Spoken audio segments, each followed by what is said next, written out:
Todo individuo pertenece a una especie particular.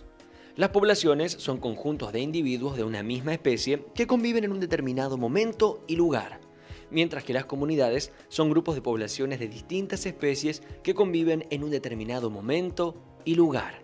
Y los ecosistemas son sistemas formados por las comunidades más su ambiente físico. Las poblaciones vivas son recursos naturales. De ellas obtenemos alimentos, materiales de construcción y confección o drogas para elaborar nuestros medicamentos. Algunas son indispensables, aún las que no nos sirven a los humanos, son importantes porque de ellas depende la existencia de cada ambiente. Permiso.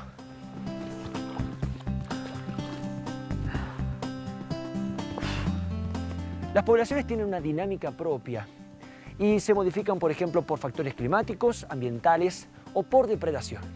Aprender más sobre las poblaciones vivas y el ecosistema que conforman nos enseña a preservarlas.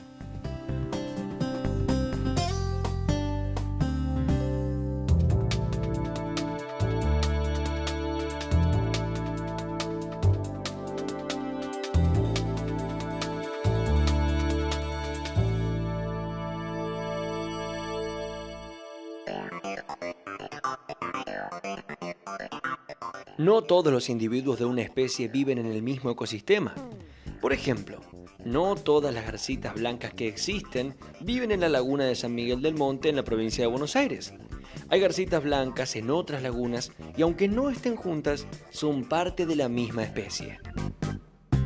Cada vez más los estudios ecológicos se orientan a conocer los seres vivos en relación con el ambiente que habitan. Un tipo de estudio ecológico de las especies es el que se enfoca hacia las poblaciones. Pero, ¿qué cambios suceden en una especie dentro de una comunidad determinada? ¿Cómo se organizan? La idea es observar, por ejemplo, cuántos individuos componen la población, cuál es la proporción de jóvenes, adultos, hembras y machos, y cómo y por qué se modifican estos datos a lo largo del tiempo. Siempre surgen dudas y preguntas, pero lo importante es comprender los vínculos entre el medio y las especies para convivir mejor con ellas.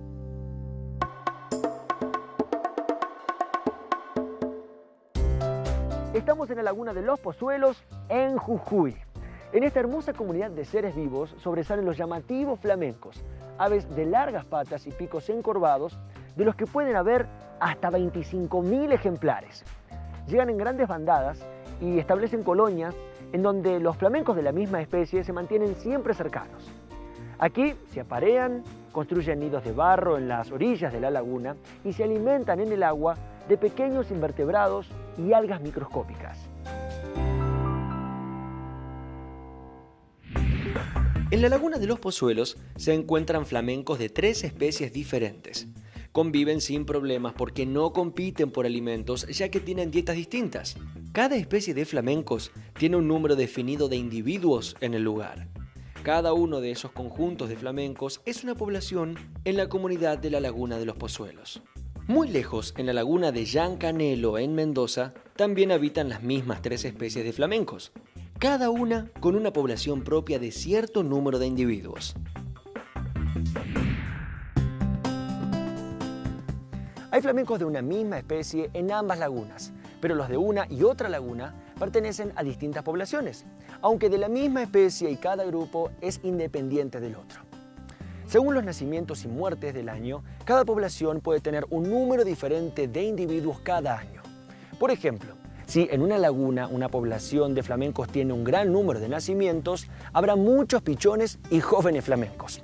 Si al mismo tiempo en la otra laguna la población de la misma especie tiene muy pocos nacimientos, el número de adultos irá disminuyendo. Por eso decimos que la población de la segunda laguna está envejecida. Aunque pertenezcan a la misma especie, las dos poblaciones tienen características distintas según las condiciones de vida en cada ambiente. Influye si hay mucho o poco alimento, si en el ambiente hay más o menos predadores, qué enfermedades padece la población o cuáles han sido las acciones humanas sobre el medio.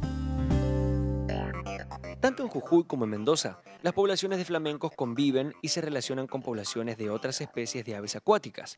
Sin embargo, aunque muy parecidas, las dos lagunas no tienen comunidades idénticas. Algunas veces, las poblaciones de flamencos se reducen, por ejemplo, por la falta de alimento durante una sequía. En poco tiempo, el tamaño de la población de flamencos regresa a su número habitual.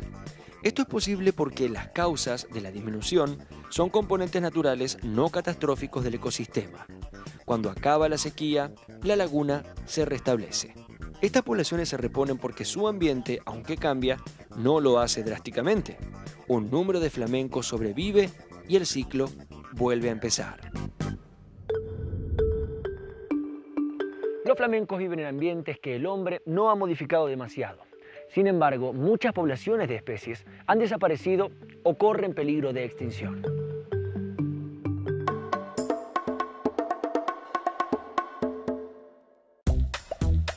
La introducción de flora y fauna exótica no originaria del lugar es uno de los principales agentes entre los que afecta la existencia de las poblaciones biológicas en los ecosistemas.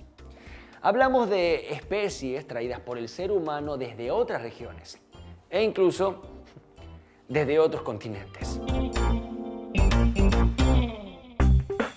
Durante los siglos pasados, se introdujeron en la región de los bosques andinos patagónicos varias especies extranjeras de ciervos: colorados, axis y gama. Los nuevos habitantes no encontraron predadores naturales, proliferaron y desplazaron de su hábitat a los ciervos autóctonos, como el pudú o ciervo enano y el huemul. Esta invasión originó una competencia desigual por el alimento. Los exóticos eran cada vez más y se alimentaban de los mismos vegetales que los autóctonos. Los locales tuvieron cada vez menos espacio y alimento. Otro ejemplo patagónico de desequilibrio ecológico es la introducción del arbusto europeo Rosa mosqueta, una planta utilizada especialmente para elaborar dulces. Al no encontrar predadores naturales, la especie se diseminó ampliamente, quitándole espacio a las plantas autóctonas propias de la región. Actualmente es una planta plaga invasora. Bueno, en el país hay 34 áreas protegidas nacionales y 4 monumentos naturales que administra la Administración de Parques Nacionales. Primero tenemos que ver que un área protegida es una porción de territorio que protege partes terrestres o oceánicas y en la cual se pretende conservar o mantener algún valor. Los monumentos naturales es una categoría de manejo que incluye a poblaciones vivientes, no a territorios, sino a poblaciones de especies que están vivas. Además del yaguareté, la Administración de Parques Nacionales tiene otros 3 monumentos, que son la ballena franca austral, el huemul y la taruca, que es como un huemul de la zona norte del país. Los ambientes proveen lo que se llaman los hábitats para las especies. Cada especie necesita un hábitat para vivir que es diferente al hábitat de otras especies. Entonces, al nosotros conservar ambientes, conservamos los hábitats donde esas especies pueden vivir, reproducirse. Son los lugares que eligen, usan y necesitan para la supervivencia de la especie. ¿Cuál es la herramienta que utiliza la Administración de Parques Nacionales para concientizar acerca de la importancia de la conservación y cuáles pueden ser sus consecuencias? Bueno, utiliza una herramienta que se llama la educación ambiental. La educación ambiental lo que trata es de lograr conocimiento, conciencia de que los seres humanos se relacionan con su entorno. En 1996, el ciervo huemul fue declarado en peligro de extinción. No solo había decrecido mucho el número de ejemplares, sino que también su territorio había disminuido. Como una medida de máxima protección legal, se lo declaró monumento natural. 5 parques nacionales y 4 provinciales lo protegen.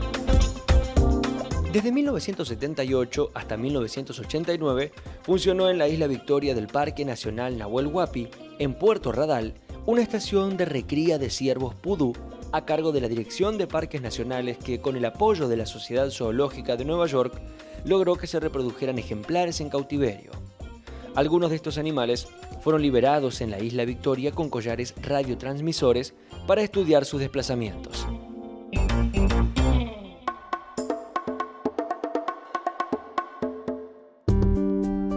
Otra de las causas que afectan a las poblaciones autóctonas en todo el mundo es la sobreexplotación de las especies. Algunos ejemplos son la caza y pesca indiscriminada para alimento, como el calamar o la merluza, o para la comercialización de mascotas, como las tortugas terrestres y los guacamayos. así como también la captura de ejemplares para experimentación o para ser llevados a zoológicos, como es el caso de los chimpancés. Pareciera que cuando el hombre entra en escena, el ecosistema resulta dañado. Con el segmento de los terrenos destinados a la cría de animales de granja, se dio muerte a muchos felinos por ser considerados peligrosos para el ganado. Por otra parte, las valiosas pieles de focas y felinos son otra excusa para darle muerte a estos animales. Entonces, ¿cuál es nuestro trabajo?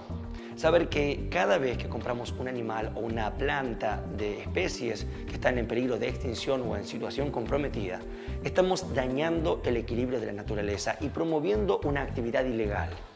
Es el caso de muchas aves como los loros y guacamayos y reptiles como las iguanas que son traídas desde muy lejos y en la mayoría de los casos no llegan vivas a destino por las condiciones estresantes del traslado.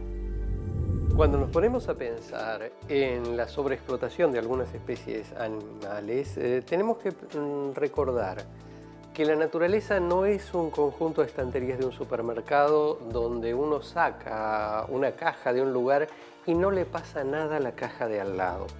La naturaleza es un sistema donde todo interactúa con todo. A mediados del siglo XX se pusieron de moda las carteras y los zapatos de cuero de yacaré. Y pasa esto, el yacaré ocupa un lugar cumple una función en el río. Entre otras cosas, el yacaré es el único animal capaz de comerse las pirañas. Entonces, a principios del 2008, una serie de cardúmenes de pirañas atacaron a los bañistas en Ciudad de Rosario. Es decir, uno dice, ¿qué está pasando en Rosario? Que la gente se baña en el río y sale con heridas absolutamente de terapia intensiva, esta clase de cosas. ¿Qué pasa con esto? Pasa que los yacarés de Formosa fueron transformados en carteras. Es decir, que cuando estamos actuando sobre una especie, sea dañando el hábitat o sea extrayendo más ejemplares de esa especie de los que pueden extraerse del ecosistema, estamos alterando el conjunto. Yo creo que tenemos que pensar que una extinción es para siempre. Y en realidad, cuando uno pregunta ¿para qué quiere o para qué queremos conservar ciertas especies?, la respuesta más seria es todavía no lo sabemos. Supongamos que un siglo atrás se hubiera extinguido una especie desagradable, un hongo que es el hongo verde que pudre el pan, ese que solamente ha cosechado enojos y maldiciones. Cada vez que la gente lo ve, tira el pan, se enoja y dice, me quedé sin pan, se pudrió. Ese hongo que pudre el pan se llama Penicillium. Si se hubiera extinguido hace un siglo, no tendríamos la penicilina y no tendríamos los antibióticos, que han salvado millones de vidas. Y uno piensa, si una porquería como ese hongo puede servir para salvar millones de vidas, no sabemos para qué pueden servir el resto de las especies animales y vegetales. Si las extinguimos, no nos vamos a enterar nunca.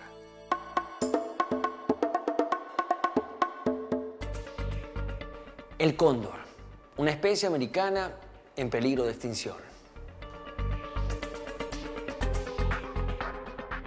Esta enorme ave de los Andes de América del Sur vive en alturas superiores a los 3.000 metros, aunque también se la encuentra a los 500 metros en Tierra del Fuego. Antiguamente se lo podía ver en las sierras más altas del centro del país y de La Pampa. El cóndor es un ave carroñera. Solo se alimenta de grandes mamíferos muertos como ganado, guanacos, ciervos y vicuñas, entre otros. Su rol ecológico, digamos, el trabajo que se espera de él, es despojar al ecosistema de materia muerta. A pesar de lo que muchos creen, el cóndor no ataca animales vivos, pero por desconocimiento se creó la mala fama y se lo persigue al punto de que el número de ejemplares disminuyó en toda América del Sur. Afortunadamente, hay otras personas que intentan restablecer ese equilibrio perdido. Preocupados por lo que estaba ocurriendo con el cóndor, decidimos crear un programa de conservación que se basa en 4 pilares básicos, ¿no? Nosotros creamos aquí en el Zoológico Buenos Aires, en el Zoológico Porteño, un centro de incubación y cría artificial de huevos de esta especie. Tenemos un programa de rescate de ejemplares silvestres, porque el cóndor, si bien fue una especie que fue honrada durante miles de años, en los últimos tiempos tuvo varios problemas de extinción, ¿no? Que tienen que ver con la matanza injustificada, con chocar contra cables de alta tensión, con envenenarse por estricnina, que desgraciadamente los paisanos muchas veces usan en campo venenos para control de plagas, y bueno, esto termina acabando con todos los carroñeros, ¿no? Y también tenemos bases de campo en Patagonia, donde hemos hecho liberaciones. A lo largo de estos años logramos concretar 77 liberaciones, ya como parte de un programa binacional con Chile y como parte de una estrategia sudamericana de conservación para esta especie, ¿no? En lo que hace a la primera pata del proyecto, que tiene que ver con la incubación artificial de huevos, aquí en el Zoológico Porteño recibimos los huevos que son puestos en cautiverio en los distintos zoológicos del país, incluso del extranjero, y cuando nace el pichón tenemos la característica de criarlo en aislamiento humano. El pichón nunca ve a una persona, sino que lo que hacemos es utilizar títeres de látex que representan al macho, que tiene cresta y ojos marrones, y a la hembra, que es sin cresta y ojos rojos, ¿no? Luego pasan a vivir con cóndores juveniles de su mismo grupo de edad, pero ya con cóndores adultos, y comienza todo un proceso de socialización y madurez del ejemplar que le va a tomar unos 7 meses. Concluidos esos 7 meses ya tiene su plumaje listo, y estos ejemplares son dispuestos para llevarlos a todos los programas de conservación in situ, digamos, lo que se hace en ambiente natural a lo largo de todo Sudamérica, ¿no? Bueno, el cóndor andino, estamos hablando del ave voladora más grande del mundo. Hablamos de una especie estrictamente sudamericana, un animal que se distribuye entre Venezuela y Tierra del Fuego, a lo largo de toda la cordillera de los Andes, ¿no? Un animal que tiene un área de dispersión enorme, que, bueno, desgraciadamente está extinto, digamos, declarado extinto en Venezuela en el 65, y en muchos lugares también ha perdido gran parte de su distribución originaria, ¿no? Si bien ocupa un lugar muy especial en la cadena trófica como carroñero, el hombre actual, ¿no? Porque el hombre milenario siempre lo ha respetado, pero el hombre actual le ha presentado una serie de desafíos que una biología muy lenta de reproducción, de madurez, lo lleva realmente a una situación de extinción, ¿no? de problemas de conservación muy serios.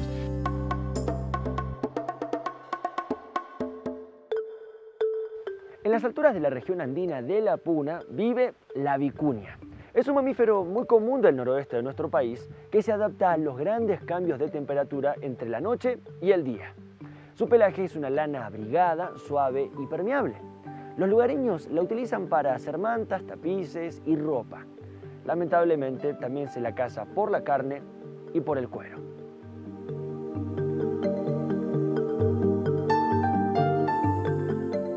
Con la introducción de las cabras, el ambiente de las vicuñas se deteriora. Al comer, las cabras arrancan los pastos de raíz, a diferencia de las vicuñas que los cortan al ras del suelo, dejando que se renueve más rápidamente. Actualmente, las poblaciones de vicuñas están siendo protegidas en la Reserva de Laguna Blanca en Catamarca, en la Reserva de San Guillermo en San Juan y en la Reserva Laguna de los Pozuelos en Jujuy. Bueno, la vicuña fue una especie que estuvo al borde de la extinción, con aproximadamente 20.000 animales en toda el área de distribución, que eso incluye los países de Perú, Chile, Bolivia, Argentina. En ese momento los organismos internacionales dieron la voz de alerta, como los organismos de conservación de las especies, y comenzaron a implementarse todo tipo de reglamentaciones a nivel internacional y a nivel nacional, lo que hizo que se vaya recuperando de alguna forma la especie. En este momento, en el año 2006, se hizo el último censo nacional y dan aproximadamente 130.000 vicuñas en nuestra Argentina. Uno de los objetivos de este proyecto es estudios de comportamiento animal para ver cómo se desenvuelve la vicuña dentro de la crianza en cautiverio, para poder así ver también qué impacto puede llegar a tener el repoblamiento con estas mismas vicuñas en lugares silvestres. Estos estudios comprenderían cómo la vicuña ocupa el ambiente natural y cómo se comporta frente a predadores. Entonces todos los resultados de esto nos sirven para ver la viabilidad que se tiene de reintroducciones en lugares donde la vicuña haya desaparecido. La sobreexplotación pesquera a gran escala hace que desaparezcan las poblaciones. Este fenómeno que amenaza la biodiversidad de los ecosistemas marinos es resultado de las inmensas redes que llenan los buques factorías. Estas enormes fábricas flotantes son las que procesan el pescado y lo dejan enlatado listo para su venta. Pero la pesca es indiscriminada. Tengan o no valor comercial, las redes caen al agua y cuando se alzan cargan peces de todo tipo, mamíferos como los delfines y grandes reptiles como las tortugas marinas. Hasta las pacíficas ballenas han sido víctimas de sobreexplotación. Son cruelmente capturadas a pesar de que existen prohibiciones legales internacionales que las protegen. En el caso de los ríos, nosotros tenemos una fuerte contaminación que hace que una cantidad de peces se contaminen, absorban los contaminantes. En provincia de Buenos Aires hay llamadas de alerta por los sábalos que tendrían, según el gobierno de la provincia, un nivel de tóxicos demasiado alto. Este es uno de los casos en donde tenemos peces, pero uno dice, caramba, los comemos. En el otro extremo, el caso del mar argentino, hay claramente una situación de sobrepesca. En trabajo práctico para los alumnos, vayan a la pescadería y pregúntenle al pescadero, pídanle que les muestre una merluza y que el pescadero les cuente cómo eran las merluzas de hace 10 y hace 20 años y vean el tamaño. Cuando se están pescando peces cada vez de menor tamaño, es que estamos teniendo una reducción de las poblaciones, se están pescando juveniles, etcétera, etcétera. Nosotros tenemos un recurso natural de enorme importancia que significa una gran riqueza y que sería bueno mantenerlo en el tiempo. Yo creo que no hay que ceder a las presiones de gente que dice quiero hacer una gran ganancia ahora. Porque bueno, si esa gente hace una gran ganancia ahora y reduce nuestro stock de peces que se reproduzcan, bueno, ellos pondrán el dinero en un banco en Suiza, pero los que se quedan con el mar depredado somos nosotros. Entonces hay que pensar que en materia de recursos naturales el mercado no regula. Yo creo que las campañas de opinión pública tienen un valor simbólico importante. Es decir, uno piensa, hace medio siglo la aspiración de toda mujer era el tapado de piel. Y uno ha visto un descenso muy marcado de la demanda de abrigos de piel justamente por el tipo de campañas de opinión pública. Donde funcionan menos las campañas de opinión pública es sobre la destrucción del hábitat, porque es mucho más abstracto. Yo un tapado puedo decir no lo compro, pero para decir quiero que conserven la selva de las yungas tengo que movilizarme como ciudadano, no actuar como consumidor. Entonces, hay un salto que ha hecho más difícil. Yo creo que las actuaciones tipo campaña de shock, tipo campaña espectacular, encadenarse un árbol o poner un gomón delante de un buque ballenero y demás, digamos, forma parte de una orquesta en la cual es bueno que haya campañas escandalosas.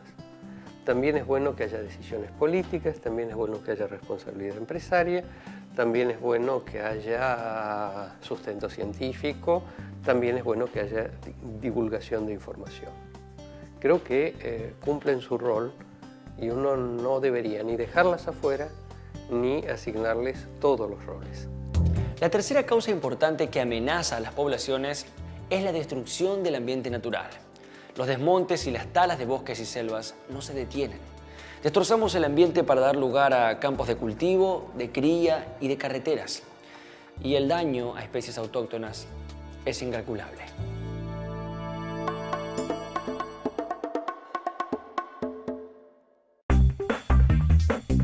Cuando de un ecosistema desaparecen o disminuyen las poblaciones vegetales, todas las partes que lo integran se alteran. En el caso de las poblaciones de especies vegetales, los suelos van quedando desprotegidos y se pierden las relaciones que las raíces de esas plantas tenían con los microorganismos del suelo. El agua de lluvia escurre y los suelos se lavan. van perdiendo la capa superior más rica en nutrientes porque no hay vegetación que la retenga. Los suelos dejan de ser fértiles y se convierten poco a poco en áridos o secos. Si las precipitaciones son persistentes, se generan inundaciones por largo tiempo que afectan la vida animal y vegetal. Si los desmontes se realizan sobre grandes extensiones de bosque o selvas, hasta se modifica el clima por la falta de vegetación que mantenga la humedad y absorba el calor. Todo esto modifica la cadena alimentaria. La flora y la fauna asociadas a los árboles pierden refugio y alimentos. Al desaparecer los pequeños animales, los grandes carnívoros poseen menos alimentos. También desaparece el soporte de plantas más pequeñas como los musgos, los helechos y los claveles del aire. Cuando esto pasa, no solo las especies vegetales sufren, también los animales, como en el caso del yaguareté.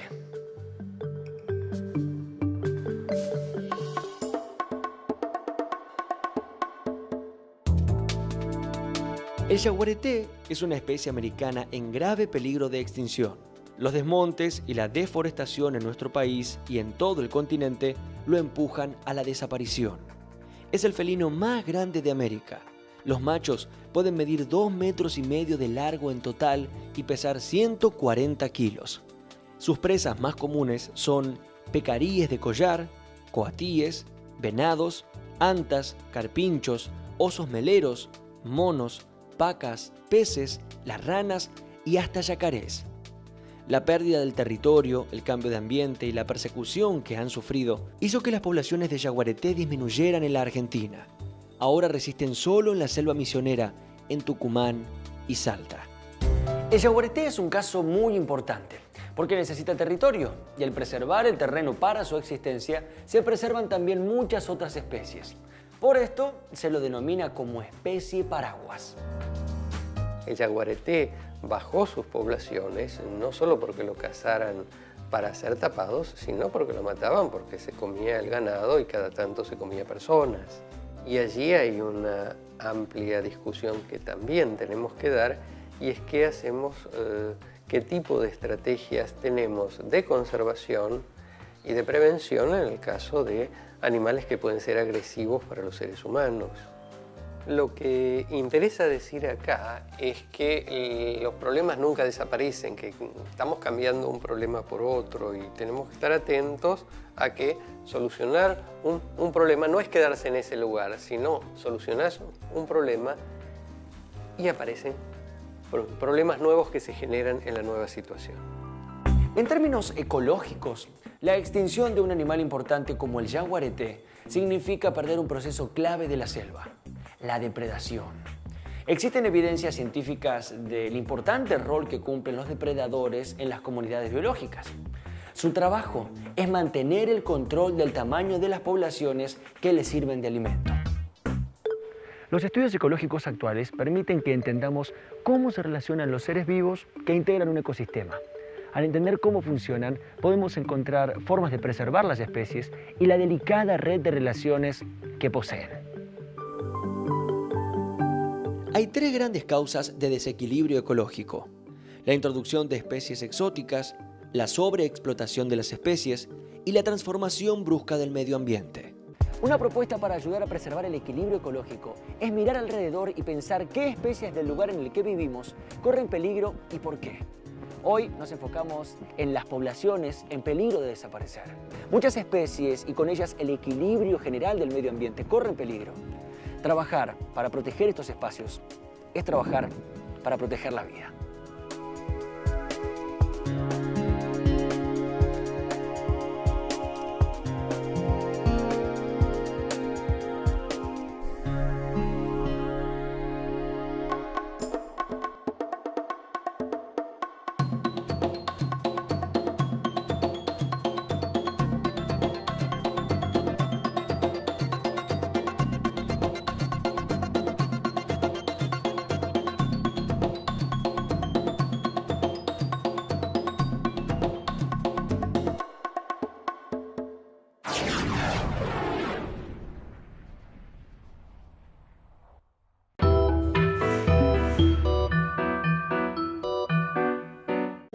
aunque de la misma especie y cada grupo es independiente del otro.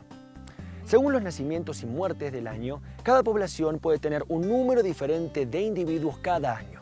Por ejemplo, si en una laguna una población de flamencos tiene un gran número de nacimientos, habrá muchos pichones y jóvenes flamencos. Si al mismo tiempo en la otra laguna la población de la misma especie tiene muy pocos nacimientos, el número de adultos irá disminuyendo. Por eso decimos que la población de la segunda laguna está envejecida. Aunque pertenezcan a la misma especie, las dos poblaciones tienen características distintas según las condiciones de vida en cada ambiente. Influye si hay mucho o poco alimento, si en el ambiente hay más o menos predadores, qué enfermedades padece la población o cuáles han sido las acciones humanas sobre el medio. Tanto en Jujuy como en Mendoza, las poblaciones de flamencos conviven y se relacionan con poblaciones de otras especies de aves acuáticas. Sin embargo, aunque muy... 5.000 ejemplares. Llegan en grandes bandadas y establecen colonias en donde los flamencos de la misma especie se mantienen siempre cercanos. Aquí se aparean, construyen nidos de barro en las orillas de la laguna y se alimentan en el agua de pequeños invertebrados y algas microscópicas. En la laguna de los Pozuelos se encuentran flamencos de 3 especies diferentes. Conviven sin problemas porque no compiten por alimentos ya que tienen dietas distintas. Cada especie de flamencos tiene un número definido de individuos en el lugar. Cada uno de esos conjuntos de flamencos es una población en la comunidad de la laguna de los Pozuelos. Muy lejos, en la laguna de Llancanelo, en Mendoza, también habitan las mismas 3 especies de flamencos, cada una con una población propia de cierto número de individuos. Hay flamencos de una misma especie en ambas lagunas, pero los de una y otra laguna pertenecen a distintas poblaciones.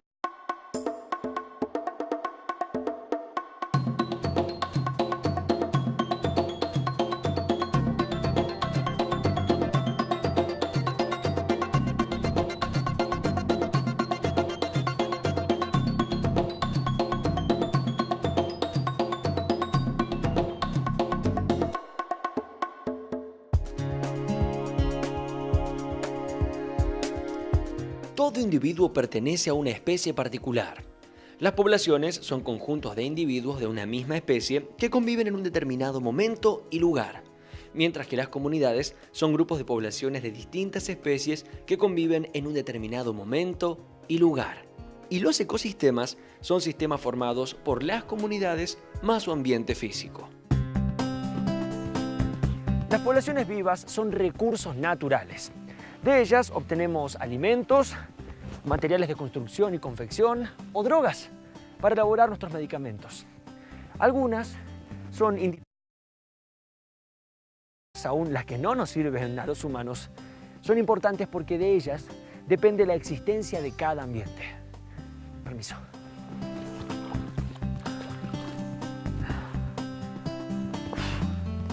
Las poblaciones tienen una dinámica propia y se modifican, por ejemplo, por factores climáticos, ambientales o por depredación. Aprender más sobre las poblaciones vivas y el ecosistema que conforman nos enseña a preservarlas.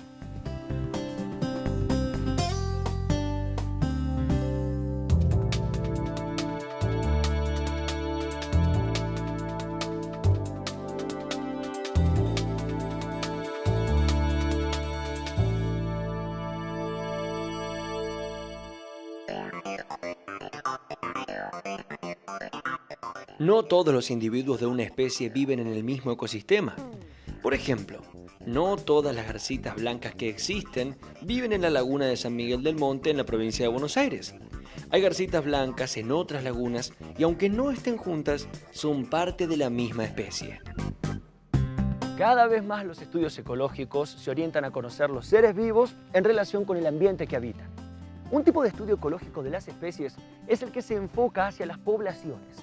Pero, ¿qué cambios suceden en una especie dentro de una comunidad determinada? ¿Cómo se organizan? La idea es observar, por ejemplo, cuántos individuos componen la población, cuál es la proporción de jóvenes, adultos, hembras y machos, y cómo y por qué se modifican estos datos a lo largo del tiempo. Siempre surgen dudas y preguntas. pero lo importante es comprender los vínculos entre el medio y las especies para convivir mejor con ellas.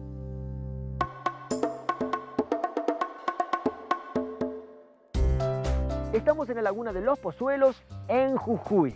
En esta hermosa comunidad de seres vivos sobresalen los llamativos flamencos, aves de largas patas y picos encorvados, de los que pueden haber hasta 20.